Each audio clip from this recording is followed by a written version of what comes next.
Hey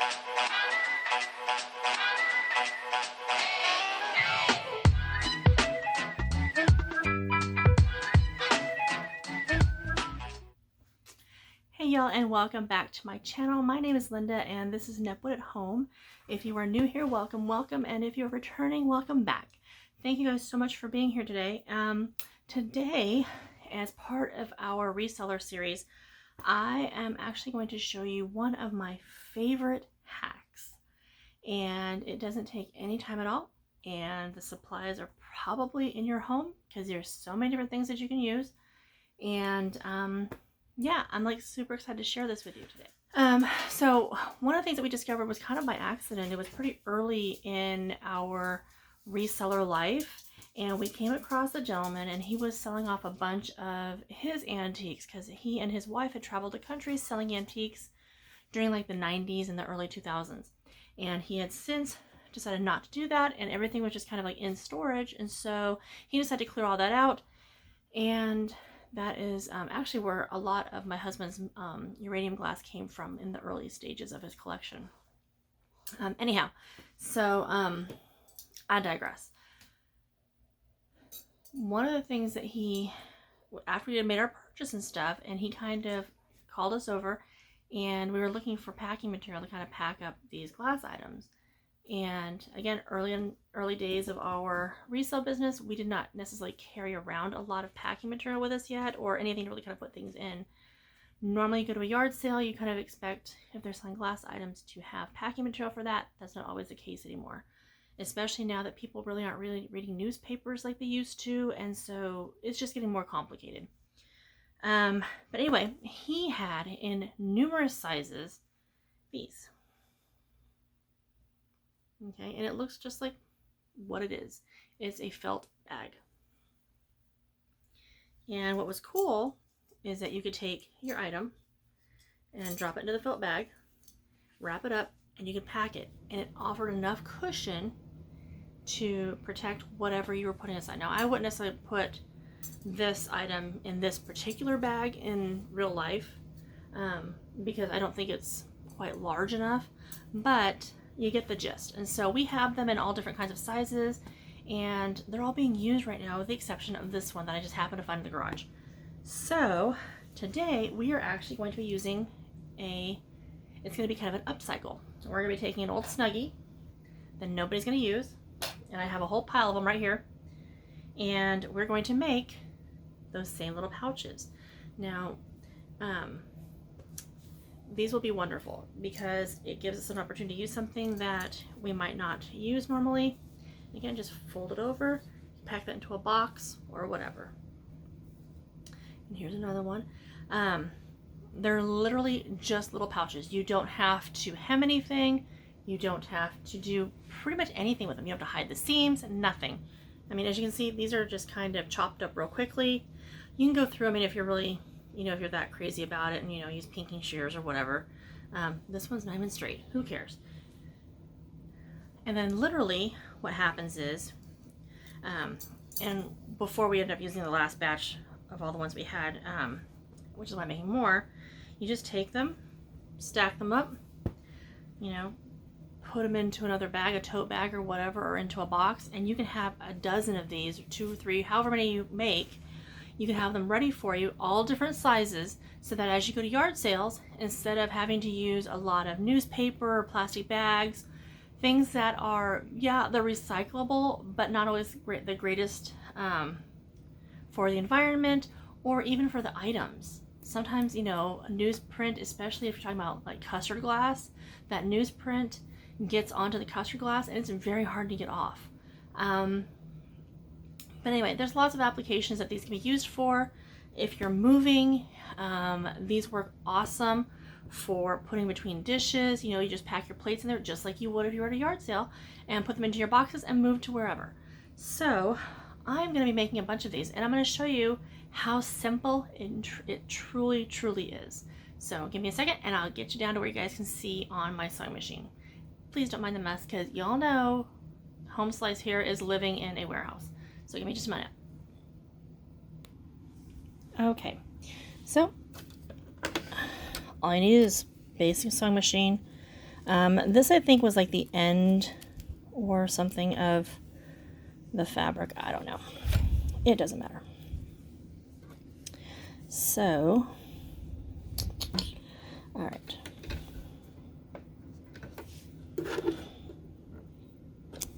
Hopefully I don't lose my little thread.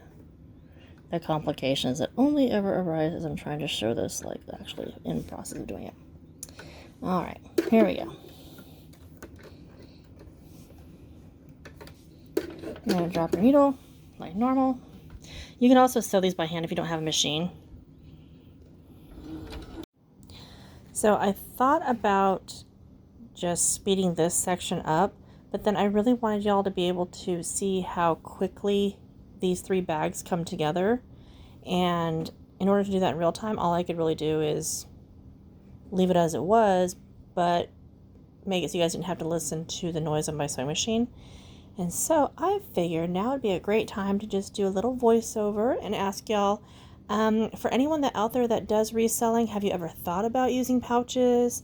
Do you guys have like a reseller kit or anything that you guys take with you when you're out in the wild searching for inventory or just hunting down those items that you love? If I'm feeling organized, I do try to carry a tape measure with me.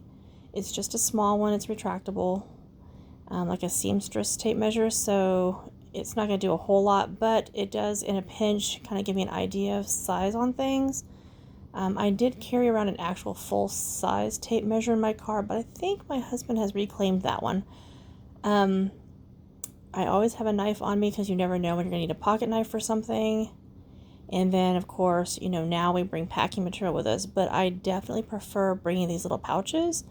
I just feel like they are just so much more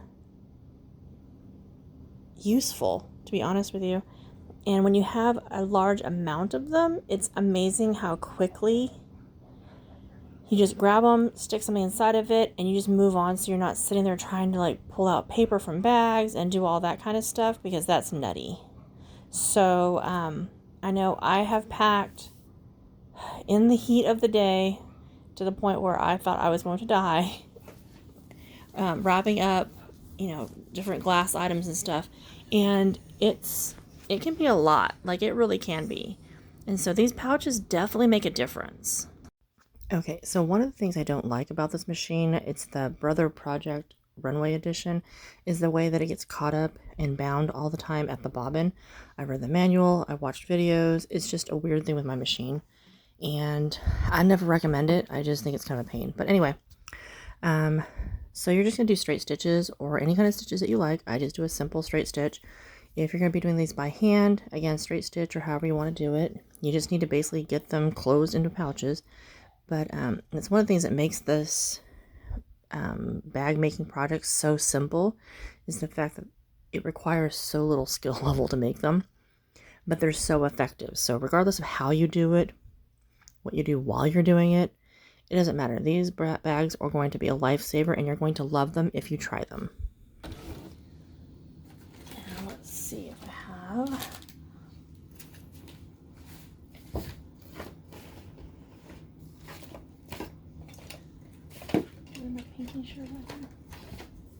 No, of course not. I was hoping that I had left my pinking shears out here, just so I could show you. They just clean up really easy, but I have regular scissors. These are not my good silver handled fabric scissors, because you know, when I'm one of those people that I put something up so that I can not lose it in my house, and then I probably lose it. So I'm just gonna trim. You know, obviously don't want to get too close to your stitch line. I hope you guys can see this.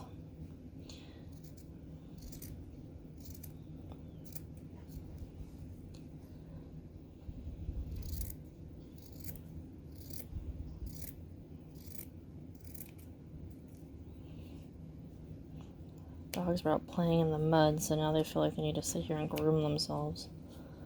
It's like, really? Really? And there you have it. Another little pouch. And again, these are so awesome. I love these things. They are so quick and easy to make. and they really do work well out in the field.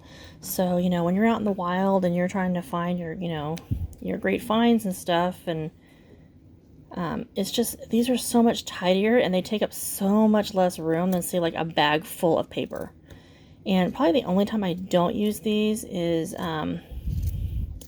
we have an auction group that we're part of, and so if someone, like, you know, if we do like a live sale or, you know, whatever, someone, you know, buys a bunch of stuff from us locally, I'll pack that stuff into paper and everything for them. But you know, for us to have in the car, or to even, you know, pack up stuff around the house, like inventory or whatever, these things are just so much nicer, and I absolutely love these things. I'm just going to scoot you back a little bit. Oops. I hope you can see a little bit better. And so I will just follow that stitch line. And this one isn't too bad. I'll cut off my tails. So yeah, in just, you know, just a matter of just a couple of minutes, here we are, you know, another bag. And this one would probably be big enough for this one. Whoop. Put that in there, roll her up, and then you can put other things. And Oklahoma, I swear, has some of the most bumpy roads in the entire US. And these are amazing. And of course, you can use fleece. I have some leftover fleece pieces I'm going to use for some. These snuggies. If you have something super delicate and you feel like you need to, you can always, you know, double these up. You know, put in one and then put it into another. I mean, it's just, they're so nice. And honestly, you're not wasting a bunch of paper and all that kind of stuff. And so I love them, and they're super easy, super quick. And so just like that, right before I started filming, I made 2 pouches just so I could show you what they would look like, and then we made 3 together. Super quick, super easy. Again, the best fabrics to use, I think, are fleece and felt. Flannel's really, really thin. Toweling, I would probably zigzag stitch over that edge, that raw edge, just because it does kind of flake off a little bit. But like your felt and your flannel, you don't need to do that, and they do fantastic. If they get dirty, you just toss them in the wash, and you're not, you know, not using up resources. You're using up, you know, you're upcycling things that you'd probably throw away or donate or whatever. And I'm not saying not to donate. I'm just saying there's other things that you can use these for, so that you're not using newspaper or plastic bags to wrap up your items in. So if you like this video, please give it a thumbs up, like and subscribe down below. And thank you guys so much for being here. And remember, collect what you love and love what you collect, and have an amazing day. Thanks so much. Bye.